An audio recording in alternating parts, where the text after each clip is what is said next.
technical things and technological things that you can use. You can find every detail and everything what you want. So we are well informed. At the other side, I think again that it can be easy. It's not the right word, but it's easy for us. You just have to win.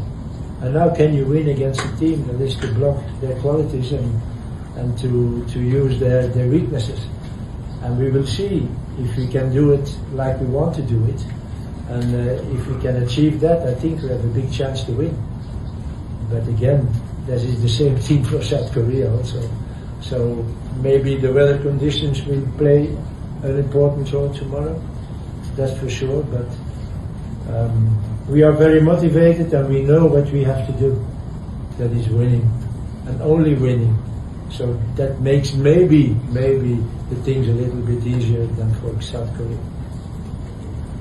Yeah. You know, it's very exhausting when you see that you have to travel always. There is a difference of time also. So we played in Mexico City. 1 week later, you play in Atlanta. There is another. There's 2 hours difference. Now today we play in Monterrey. If we go in the second round, you have to go to Los Angeles or to Seattle. This is, and certainly when I think we are third, you play already 4 days later, but you have still a travel to do to I think Seattle. So that means that it's all very exhausting, and the recovery is very difficult. The more the tournament will go.